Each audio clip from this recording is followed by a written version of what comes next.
Worship is at the heart of the Christian experience. At its core, worship is a time for us to honor God, to practice gratitude. People come to worship for a variety of reasons. They might come to experience God's presence in a nurturing way. They might come to connect with their fellow believers and to find support from the community. They also might come to pray and to hold in God's light and love any concerns or cares that are on their heart.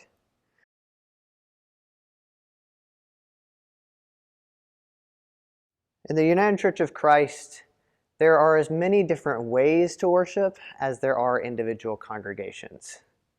If you were to go to a congregation, you might find that they would be what we would think of as a traditional Protestant church. Perhaps they have a robed choir or an organ. Perhaps the minister preaches in a robe or from the pulpit. You might also experience some churches that are Pentecostal in nature. People will be very emotionally exuberant, or speaking in tongues might be part of their worship. Still, other churches might be what we might think of as contemporary. You might have people playing guitar, or they might use projector screens and more contemporary hymns. Still others might be a contemplative service. There might be meditation or quiet. The range of expressions of worship is in part due to our polity that allows congregations to worship God in a way that makes sense in their local context. It's also in part because we are a denomination that has brought together the traditions of our four ancestor churches.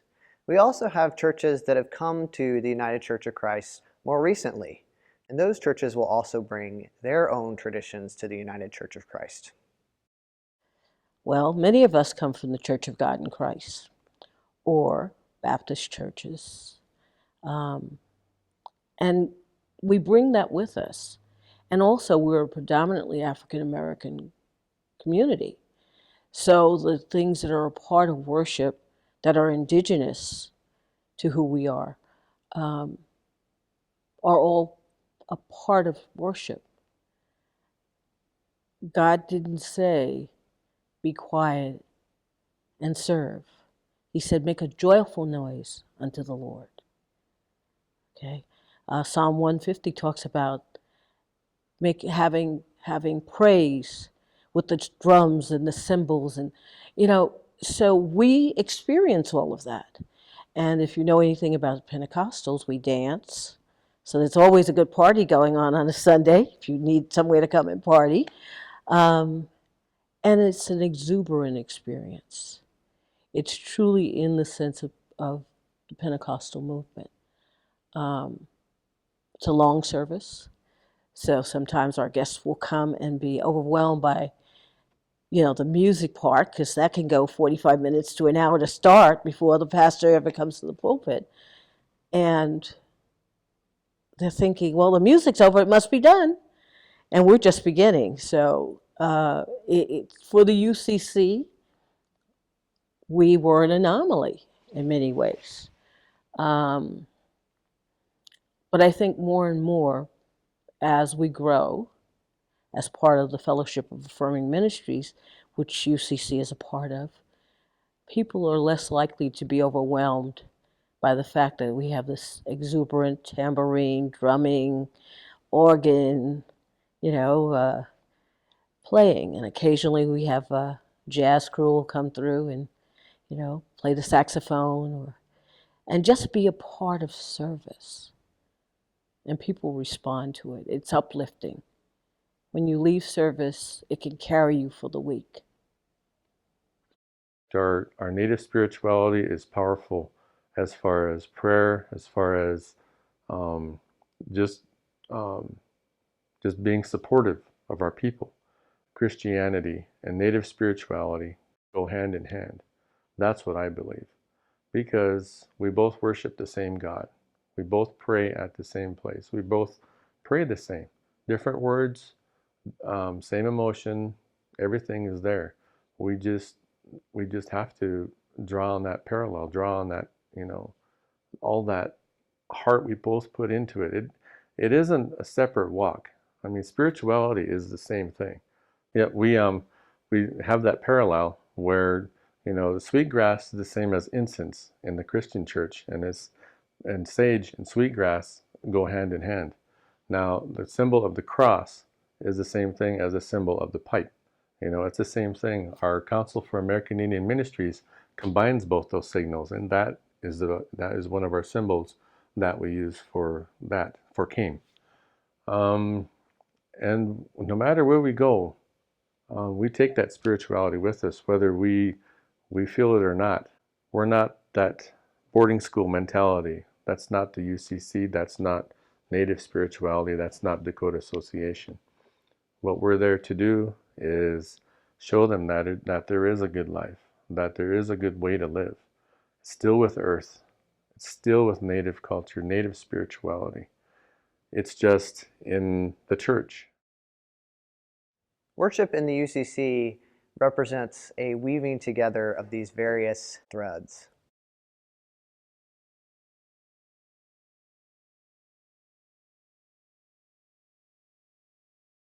In the United Church of Christ, we recognize two sacraments as part of our worship: Holy Communion and baptism.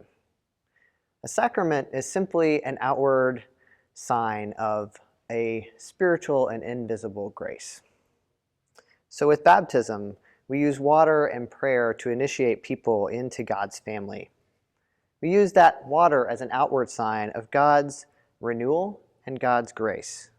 It is both a highly personal act and a communal act. The person will take vows to become a part of the community, and the community will take vows to support that person in prayer, to love them, and to walk with them in their journey. The ritual of baptism itself also varies by congregation and by each person. Some people or some congregations might choose to baptize a person by full immersion. You might have a booth in the church itself, or maybe they might go to a local river or lake to immerse a person in baptism. Some congregations will baptize members by sprinkling. They'll simply take some water and either pour it over the person's head or dab it on their head, or sometimes even make the sign of a cross on their head.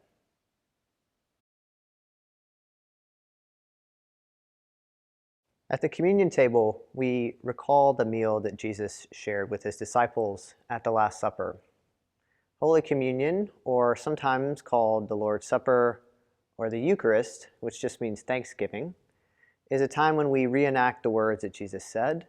It's a time of remembrance, but it's also a time when we are able to meet the risen Christ in our midst at God's table. In the United Church of Christ, we practice an open table, which means that any who desire to come to the table can do so.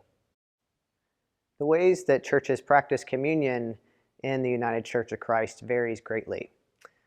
Many churches might see it as simply a memorial feast. Other churches will use a full Great Thanksgiving liturgy, and it might look something like a Catholic Mass. Parishioners can take communion in a number of different ways. Some might come forward and take communion by intinction, which is where a piece of bread is broken off into the parishioner's hand and they dip it into the cup. Others might share the bread and share a drink from the common cup. Still others might take communion in their pews by passing a tray around with glasses and smaller pieces of bread. However it is that we understand communion, or however it is that we practice communion, it is a profound and spiritual mystery that we engage in.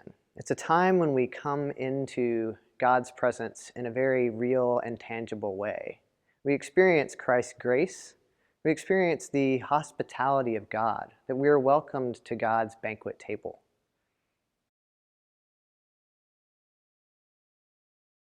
The Book of Worship is one of the ways that our worship is united across the denomination. It draws from the liturgies and traditions of our four ancestor churches, as well as from the universal church. It is, in that way, very traditional, and yet it also is more contemporary. The people who compiled it sought to do so in a way that made sense for modern people. So, for example, language around God is inclusive in gender. God is not referred to exclusively in masculine language. The same is true for humankind. We don't speak about mankind, we speak about humankind. Another thing that's interesting about the Book of Worship is that it gives services that relate to our modern context. There are services for occasions in a person's life that might be pastorally needed. So for example, there are services of reconciliation and healing. There's also an order that recognizes the end of a marriage. Oftentimes, churches might overlook some of these more difficult parts of our lives, but the fact that this is included in our worship speaks to the pastoral nature of worship. Another resource that we have comes to us in the online supplements to the Book of Worship. So for example, the order for marriage has been updated online so that the marriage partner's gender isn't defined as man and woman marrying each other. It could be a woman and a woman marrying each other, or a man and a man marrying each other. There are also other multiple resources online on the UCC website that can help us to engage our worship in ways that are meaningful for our parishioners. The new Century Hymnal was created in 1995, and it was the first hymnal of its kind that uses inclusive language around God and around humankind. It uses a variety of images for God, such as Mother, in addition to images such as Father. So it takes some of our old familiar hymn tunes and uses some contemporary language. So the hymns that have held us throughout the ages are updated in a way that makes sense to us today. It's important to know that a person doesn't have to fully understand the sacraments or worship to be able to experience them and participate in them in meaningful ways. God's presence and God's grace moves even when maybe we aren't totally sure how to understand it. All that we really need is to simply have a desire to know God and trust that God will meet us there.